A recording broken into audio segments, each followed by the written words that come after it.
So I'm going to try to be very transparent with what I say in this video today, and I may offend some people, but it's not the intent. I'm going to do my best to be very respectful.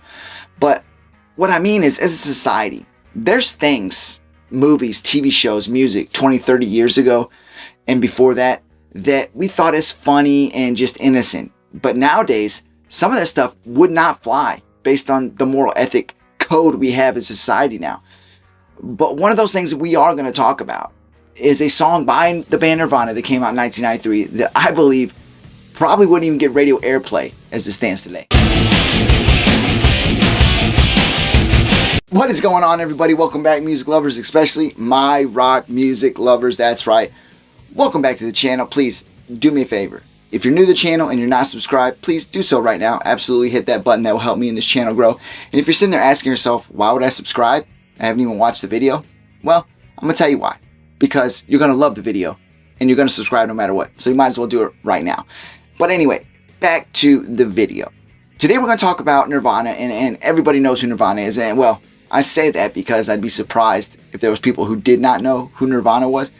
But then again, I realize I'm in my mid-30s now, and there's people that are probably in their teens that do not have any idea who Nirvana is. And that just blows my freaking mind. But nonetheless, I think the masses know who Nirvana is. And when it came to Nirvana in 1993, they were 2 years off of their groundbreaking hit album, Nevermind. And Nevermind was a smash hit. We all know what it did to this world. It was groundbreaking. It started the revolution of grunge music. The grunge move was in. A lot of that 80s hair glam metal stuff that was so popular in the 80s was out. And it's just the way we moved in a musical direction. And it didn't, in my opinion, and I've said it before, it didn't kill that music. So many awesome bands from the 80s that are still awesome today. But it was just time for something new, something fresh. And Nirvana helped push us in that direction. And, well, the music industry helped as well. But no matter what, it started a revolution. And I do believe the grunge movement didn't last as long. Well, I'll say this. It was very short-lived, but so huge and massive that sometimes when we sit and think about it, it might blow our minds how short that movement was. Because it kind of fizzled out just as fast as it came in.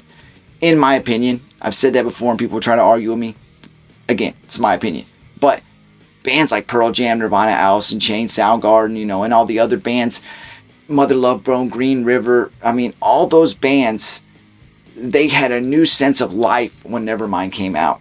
But, 6 years later, you're listening to bands like Sugar Ray and Tonic, and Blink-182 was huge, and there was just another new sound that was coming in, and that's just the way music works.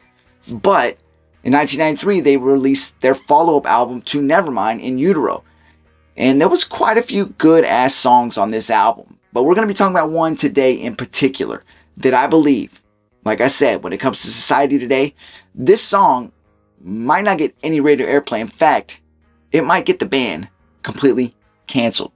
So as we jump into In Utero, which was released in 1993 by Nirvana, this album did fantastic. It sold over 5 million copies and it was certified 5 times platinum. Now, that was half of what their previous album Nevermind did, because Nevermind was so massive. Over 10 million copies, certified diamond. Absolutely amazing album in rock and roll history.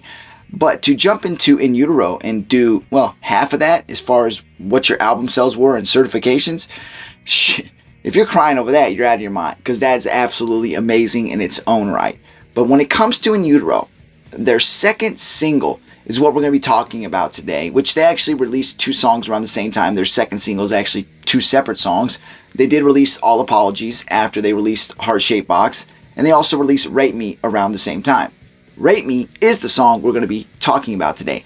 Now, just saying that sounds kind of awkward. That was one hell of a title for a song.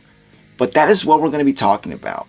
How Kurt Cobain came up with that song, the lyrics to the song, and just why it probably wouldn't fly in society today, like I said.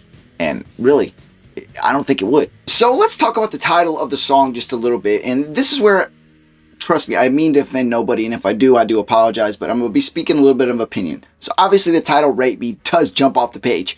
And even in 1993, it jumped off the page, and we'll kind of get into a little bit more of that in a minute when we talk about Kurt Cobain's thought process in writing the song. But I think about, so many horrible people out there that have committed sexual assault on females or even males. And in the end, if they get caught and justice is served and they go to jail, that's what you can hope for, because really, is justice ever served to the victim? You never really know. They may catch the person, they may put them in jail, they may be there for a long, long time, but you never know where the mental state of the person is that's assaulted. So I have no sympathy for any individual that does something like that, and hopefully they pay a good price, and hopefully there can be some sort of end light for the person that was victimized at some point in their life, that they can actually be able to move on and move past it and live, well, go back to the way they were living before something like that happens. But then you think about the person like Harvey Weinstein, what this guy did. I mean, you use your position of power to do things that are just not right. And then you just got Danny Masterson. I was a huge That 70s Show fan, and what happened to him recently. And I mean, what was said, if that's what happened, then the dude did something insanely wrong, and he's got to pay some sort of price for it. And that goes for anybody, whether you're in a position of fame or, power, or you're just the guy that is walking the streets looking for people to victimize. Those people like that, they got to be, they got to be handled some sort of way. But this is where I get to that point where I've seen scenarios where, even as myself as a young man, 18, 19 years old, when I was out on my own for the first time, out of high school, got my own place, just on my own for the first time in life. I always thought, you go to the bar, you have a few drinks, you see an attractive woman, you start having conversation, it turns into a little bit of flirting, and then you never know, that person may end up being your wife. Because there's your wife, your girlfriend, anybody. At some point, you had to meet, there had to be conversation, there had to be some sort of flirting. But nowadays, you do that, you kind of got to be scared out of your mind to know where the hell that line is. Because in my time, my age, when I was at that point, it might go from conversation to maybe a touch on the hand or the shoulder. You got to find out whether it's okay. You know, and nowadays it's like, you don't know, because there may not be a point where that touch happens and they tell you it's not okay or not to do it again. And then everything could have been all fine and dandy. And then the next day you're getting the cops showing up at wherever you're at, telling you that somebody reported you for sexual assault. And that's just the way it is these days. You don't know where that line is. And that's kind of scary. Now, to me, it was always a cat and mouse game of male meets female. You play that game, you meet each other, you find out if you're in or not. Do we have an attraction? Do I have an opportunity? Do I have a chance with you? And then eventually, you figure it out that you do or you don't. But nowadays, you might think that you do, and shit goes haywire really fast. So that's where I kind of stand on that. And I don't mean to offend anybody, but I do believe nowadays that kind of old game of, am I in or not? Well, it's not a game anymore, and you really never know if you are or not, because shit can go bad fast. No doubt, 1993, this song definitely was kind of like a shocker to everybody as well, but not to the extreme that it would be today. Now, Kurt Cobain himself, he did an interview with a lady named Darcy Steinke, who worked for Spin magazine, and he told her what he meant when he wrote this song, the meaning behind it, what the purpose was, and it was intended to be an anti-rape song. Now, the lyrics, I mean, and if you listen to him knowing this, it kind of stands out that could absolutely be the case. Basically speaking from the victim's point of view, basically saying, yeah, you can do this to me, you can do whatever you want, but, I'm going to make it through, and you're going to get what's coming to you in the end. And Kurt Cobain's thought process was like, if some sick freak does rape somebody, hopefully they go to prison, and hopefully they get it coming to them as well. So, I don't, Kurt coming up with that thought process was absolutely insane, and it was an extreme that, not a lot of guys have the guts, or girls, when it comes to the music industry, to go to. And there are people out there that like to push the issue and bend the rules. And they want to come up with something that really catches people's attention.